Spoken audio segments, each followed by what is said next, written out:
Assalamualaikum warahmatullahi wabarakatuh. Bismillahirrahmanirrahim. Alhamdulillahirabbil alamin.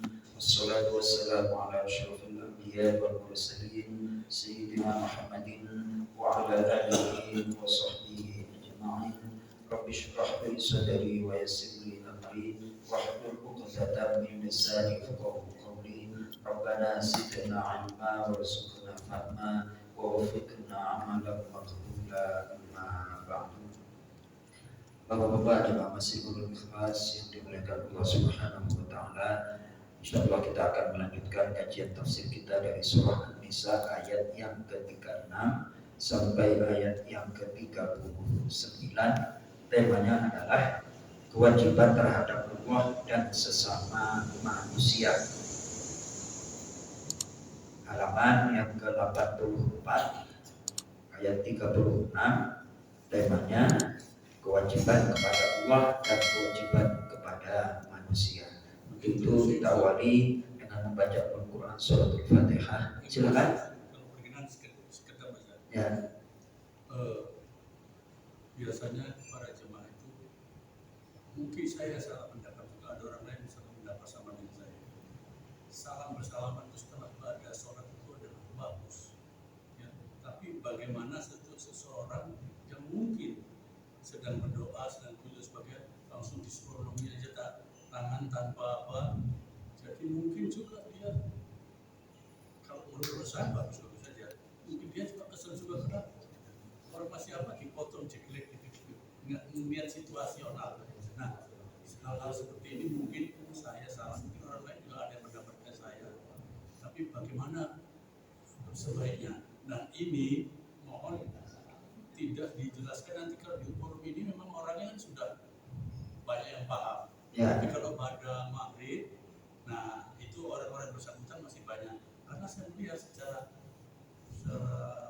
itu secara body language itu ada juga yang kadang-kadang mungkin nggak kurang tepat gitu ya, kira-kira gitu. Karena secara kusuk-kusuknya dipotong aja jeglek gitu. Ini mohon maaf, saya mungkin salah, tapi monggo bagaimana baiknya, tapi nanti dijelaskan itu kalau pada maghrib karena yang bersangkutan banyak di sana begitu. Dan ini kalau salah, saya mohon maaf. Terima kasih. Baik, terima kasih. Apa yang disampaikan oleh Pak Haji Naiman masalah fikih itu saya beraninya terangin di masjid luar. Kalau di masjid dalam itu pasti resikonya tinggi. Resikonya apa?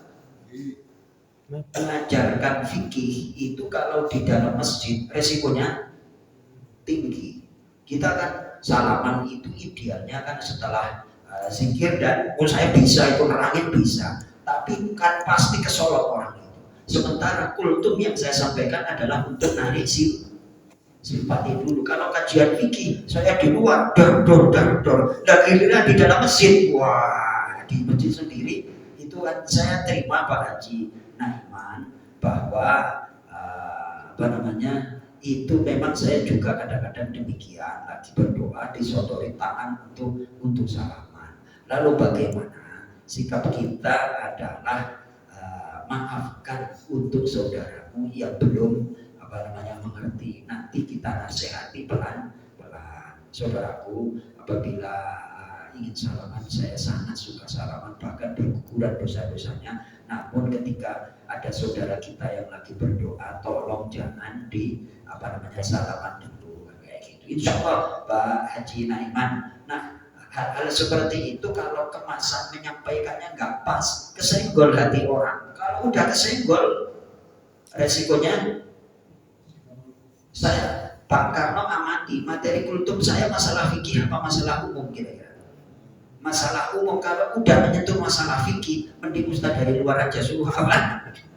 Karena itu teorinya demikian. Ya, bukannya saya nggak mau menyampaikan masalah fikih, bukan, akan tetapi skala prioritas. Insya Allah Pak Haji Naiman itu masukan untuk saya, dan sebenarnya masalah-masalah fikih yang perlu kita sampaikan, termasuk masalah soft yang masih agak di rapetin itu Pak Lutfi Hakim kemarin menjelaskan tentang sesungguhnya Allah menyukai orang-orang yang berjihad di jalannya fisabilihi sofa, di jalan jalan Allah sofa berbaris-baris karena bunyan marsus, seolah-olah bagaikan bangunan yang rapi ya, kayak itu dijelaskan beberapa episode. Tapi yang namanya jamaah masuk kanan keluar kiri kan efek.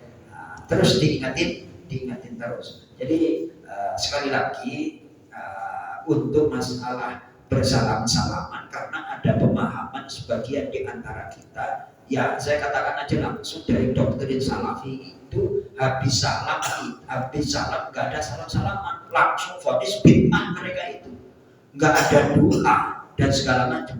Nah nanti ketika saya sampaikan seperti itu akan menimbulkan pro kontra. Jadi nanti ada pasti suara-suara seperti itu. Nah maka dari itu yang ingin saya sampaikan adalah poin-poin yang masalah pokok-pokok aja. Adapun mengenai masalah salaman kita tampung nanti pas waktunya yang tepat, insya Allah saya sampaikan. Demikian kurang lebih Pak Haji Naiman Rais. Saya juga seperti Pak Haji Naiman Rais itu pernah demikian. Tapi ya karena mereka nggak ngerti, biasanya itu kan saudara-saudara kita, mohon maaf nih, saudara-saudara kita dari Betawi atau apa itu kan senang salaman, kadang-kadang lagi sholat lagi zikir disodorin, ya sudah kita maklumin aja lah, jangan terus mimik kita naruh gak enak, itu nanti dia malah menjauh, jangan. Baik, kita awali dengan membaca Al-Quran surat Al-Fatihah. Al-Fatihah. A'udzu billahi minasyaitonir rajim. Bismillahirrahmanirrahim. Alhamdulillahi rabbil alamin. Arrahmanir rahim. Maliki yaumiddin. Iyyaka na'budu wa iyyaka nasta'in. Ihdinas siratal mustaqim. Siratal ladzina an'amta 'alaihim ghairil maghdubi 'alaihim waladdallin. Amin. Mumpung saya lagi ingat, orang kalau sudah kena doktrin salafi, salaman itu enggak. Salaman apa? Ada nih yang suka azan di sini, kalau saya sebutkan udah pada tahu. Itu sebelum Ustaz Yuda doa atau saya doa langsung kabur aja. Paham atau enggak? Itu sudah jelas kena doktrin salafi kayak gitu. Belajarnya pakai buku saku, tidak disyariatkan bersalaman setelah salat berjabat tangan, tidak bisa. Pasti belajarnya dari buku-buku model kayak gitu. Akhirnya apa? Dia mulai dari kecil gak pernah belajar agama, belajar agamanya ketika tua, informasinya masuk seperti itu. Ibarat gelas kosong langsung ditegak kayak gitu. Mukanya, mohon maaf nih, mukanya orang kalau kena doktrin seperti itu gak enak, gak pernah tegur sapa di masjid, padahal bertahun. Benar apa enggak Pak? Udah casingnya aja udah kena sama saya. Oh ini orang pahamnya kayak gini udah ngeprint ya Pak. Oh kayak gini. Yang enak bagaimana yang biasa-biasa aja. Ahlus sunnah wal jamaah salaman, tapi ya kita melihat situasi dan kondisi. Wallahu a'lam. Baik, kita baca terlebih dahulu ayatnya. A'udzu billahi minasyaitonir rajim. A'udzu billahi minasyaitonir rajim. Bismillahirrahmanirrahim. Bismillahirrahmanirrahim. Wa'budullaha wa la tusyriku bihi syai'an wa bil walidaini ihsana. Wa'budullaha wa la tusyriku bihi syai'an wa bil walidaini ihsana.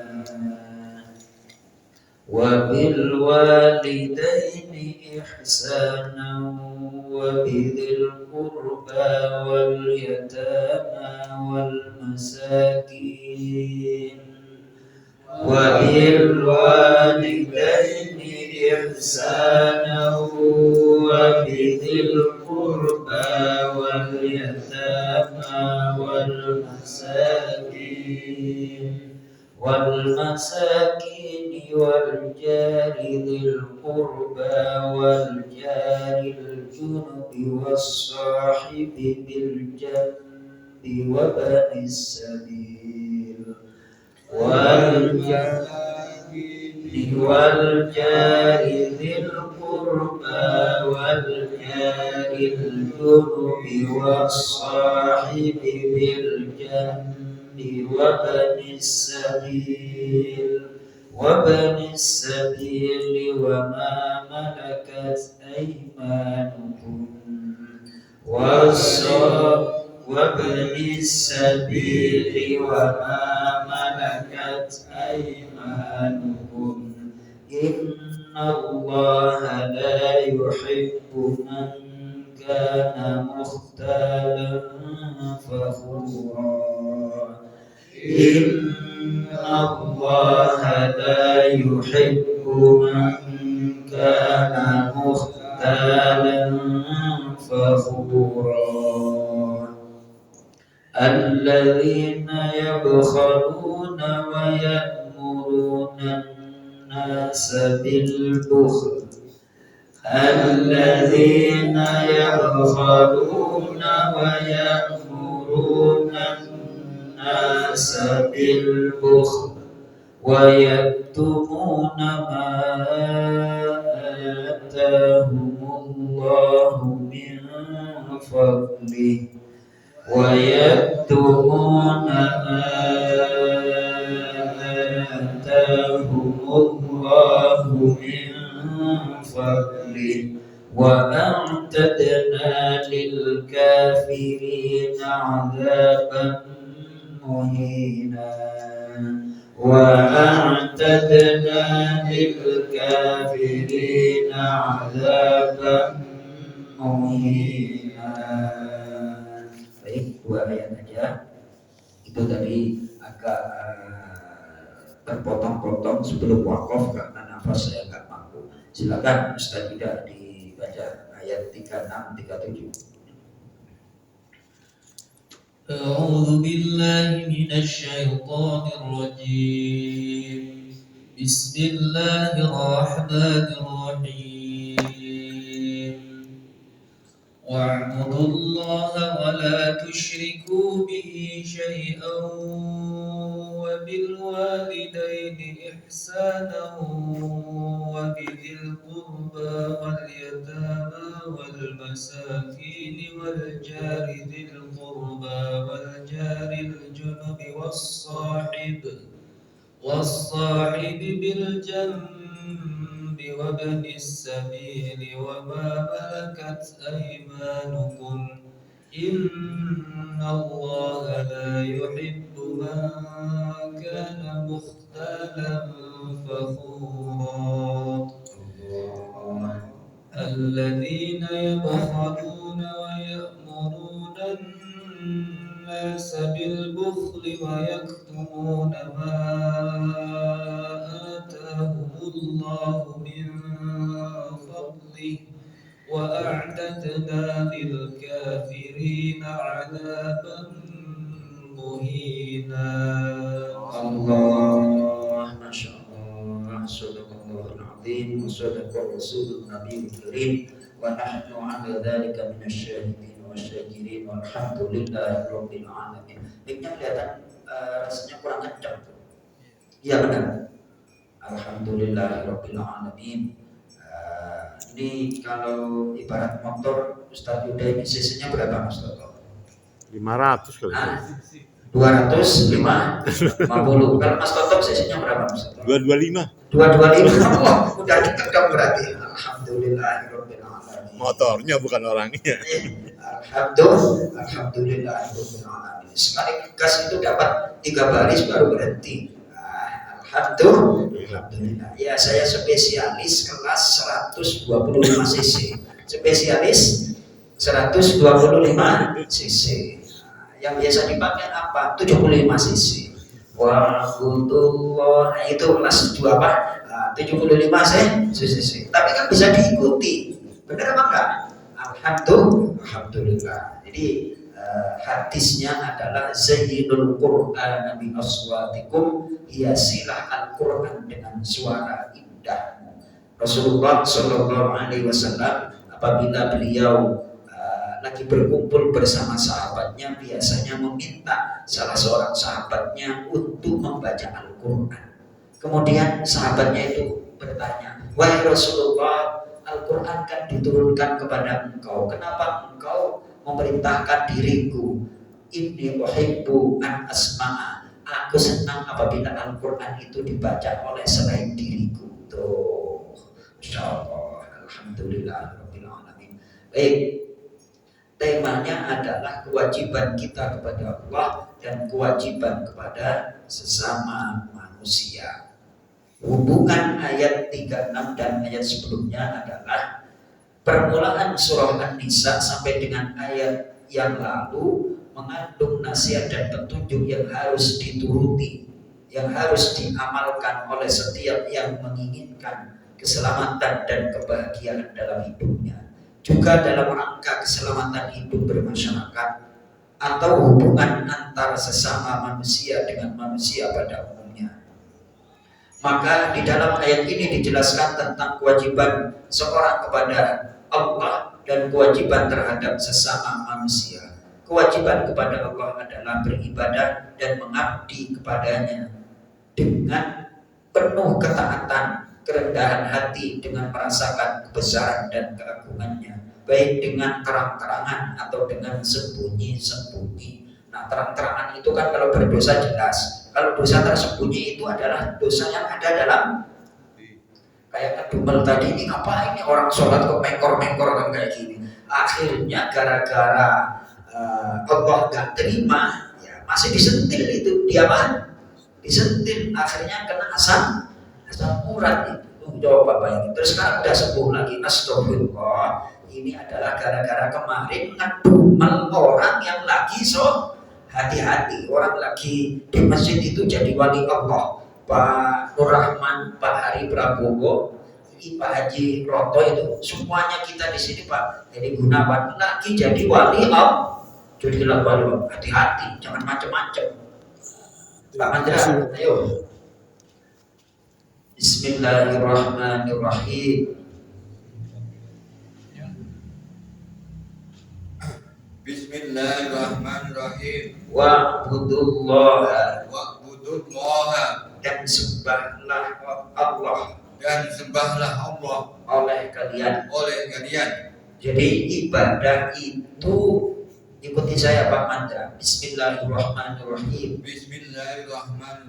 Ibadah adalah pekerjaan orang mukallaf atau dibebani hukum untuk melawan hawa nafsunya demi mengagungkan Allah. Nah, itu definisi ibadah itu. Pekerjaan orang mukallaf. Orang mukallaf itu orang yang dibebani hukum. Kalau dalam Islam itu sudah balik. Tidak. Kamu itu sekarang sudah dibebani hukum. Sholat, jangan lakukan ini, lakukan ini. Nah, isinya orang beriman kan itu. Laksanakan, jangan laksanakan. Lakukan, jangan lakukan. Nah, sebelum balik itu masih latihan. Tapi kalau sudah anak laki-laki berusia 15 tahun, tamamu khamsata asyara sanatan, sempurna 15 tahun, sudah dicatat kalau dia melakukan pelanggaran dosa. Kalau melakukan ketaatan dapat pahala, udah seperti itu. Maka jangan sekali-kali untuk meninggalkan sholat. Perintah Allah lakukan. Ini di tempat kosmo di mana dekat sama masjid apa enggak? Dekat. Besok kalau ke Malang kan ini sering ke Nurul Ikhlas diajak sama papanya. Besok kalau di sana harus dibiasakan untuk ke masjid. Dan hati-hati, kira-kira masjidnya kalau kajiannya aneh-aneh, enggak nyari yang biasa-biasa aja. Jadi kajian itu yang umum-umum aja kayak gini, jangan diem-diem.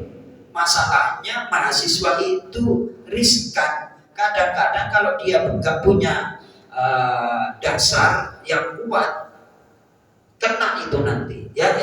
Tapi insya Allah kalau di Malang itu biasanya kan basis NU Ahlus Sunnah wal Jamaah mudah-mudahan selamat. Ya, jangan silakan. Mohon maaf, saya ingin menyatakan sedikit pesan dari ayah saya sebelum saya rantau ke Malang. Pertama adalah jauhi zina, kedua adalah jauhi narkoba, ketiga adalah jauhi ajaran sesat. Baik, wah top itu ada 3. Jauhi berzina, jauhi narkoba, jauhi paham-paham ekstrim, paham-paham sesat, paham-paham yang menyimpang. Ngaji yang wajar-wajar aja lah. Ngaji yang ulama kita itu, misalnya dulu ada Buya Hamka. Buya Hamka wafat, terus ada Ki Haji Zainuddin MZ, Ki Haji Zainuddin MZ wafat, terus ada sekarang yang viral Ustadz Abdus Somad, terus Ustadz Adi Hidayat, yang dijadikan tolak ukur adalah orang Ustadz Indonesia aja. Ustadz apa? Ustadz Indonesia juga kadang-kadang bentuknya macam-macam ya. Hati-hati kamu. Makanya jaga ibadah, jaga sholat di masjid. Sayang kalau udah dekat masjid nggak sholat di masjid. Sholat di masjid itu hampir dipastikan diterima. Hampir dipastikan apa? Udahlah diterima 27 kali jumlah jamaah. Ayo coba mas Toto. Ini tadi pernah itu nggak soft Nurul Ikhlas itu ada berapa kira-kira? 20. Berapa? 26. 20. 1, 2, 3, 4. Itu 20 lebih Pak Ari. Masya Allah. Ini satu soft aja udah lebih dari kurang lebih 27 ya. Iya kan? Sampai situ. Nah itu ketika sholat berjamaah tidak hanya 27 dikalikan peserta jamaahnya peserta. Masya Allah. Makanya ada hadis sholat di Masjidil Haram itu lebih baik 100.000 kali sholat di masjid yang lain. Nah, kenapa? Pesertanya aja. Pesertanya banyak. Tuh, Nurul Ikhlas. Ya, sayang melewatkan sholat berjamaah itu sayang. Sudah keuntungannya jelas berlipat-lipat, diijabah lagi doanya. Dan kalau kita misalnya kurang benar kan ada yang negor. Benar apa enggak? Kalau misalnya kita agak kurang benar, ada yang negor. Terus ada informasi update lagi, ada tambahan ilmu yang bagus, ilmu yang baik. Nah, kita adopsi, kita konsumsi. Ya.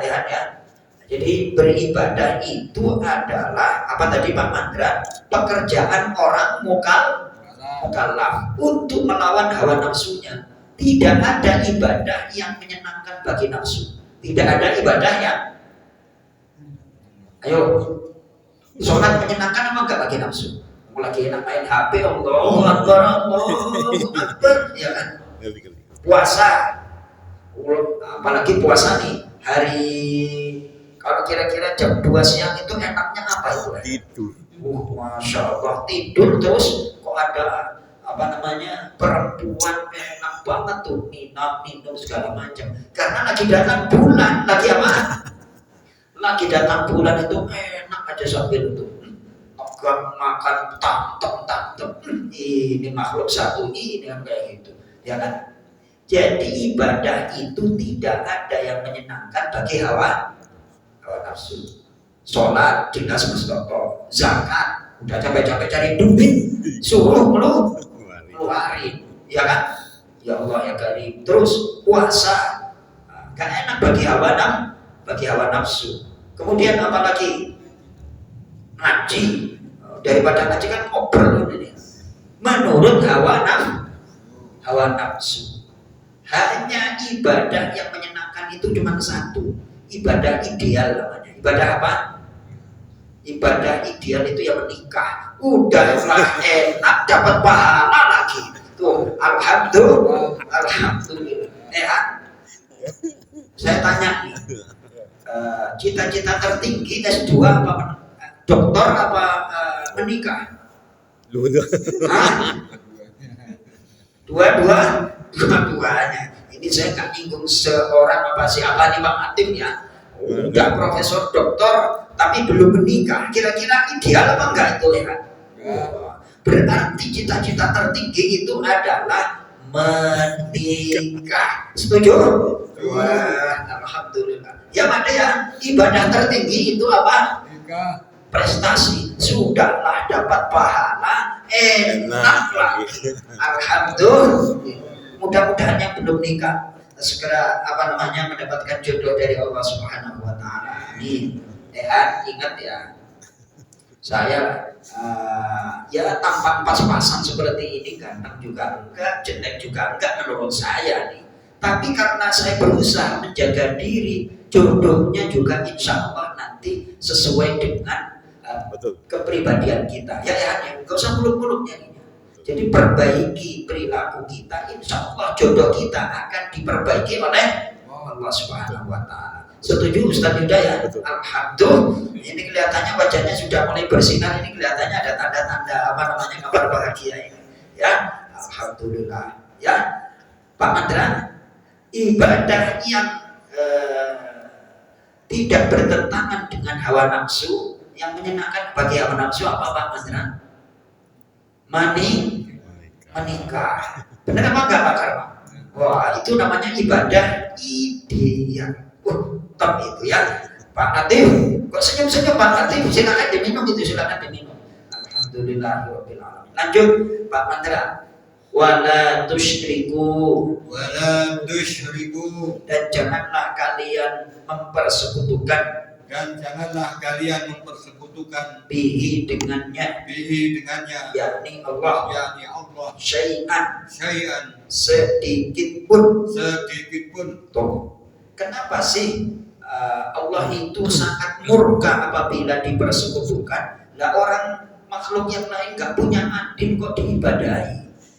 Orang lain gak punya andil, gak menciptakan langit dan bumi, gak punya peran, tiba-tiba mengklaim dirinya Tuhan. Jengkel apa gak itu kira-kira maksudnya? Makanya demikian. Ibadah yang paling tinggi itu ibadah hati.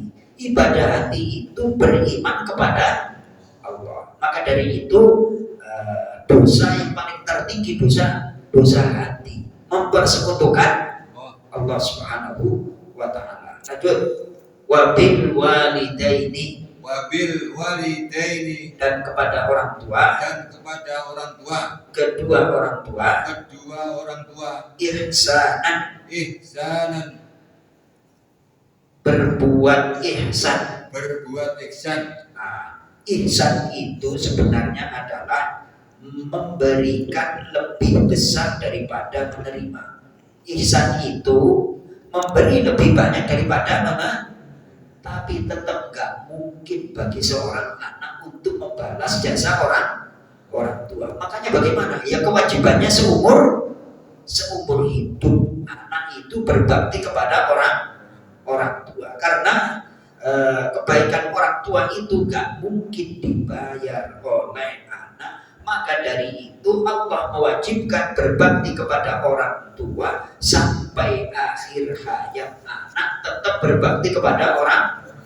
Minimal jangan lupa mendoakan Rabbi firli wali walidayya warhamhuma kama rabbayani shaghira. Ya, doain Rabbi firli, gak usah doa macam-macam. Doa yang pertama itu adalah memuji kepada Allah. Ya, seperti yang saya contohkan dalam sholat, Ustaz Yuda juga nyontohin. Bismillahirrahmanirrahim. Alhamdulillahirabbil alamin. Allahumma sholli ala sayyidina Muhammad. Rabbi fir, itu yang paling utama.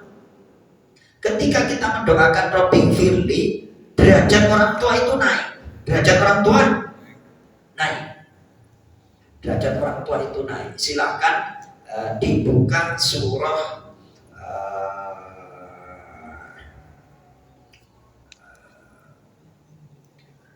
setelah surah Ad-Dariyat, surah At-Tur, halaman juz 27, halaman surah At-Tur, halaman 524.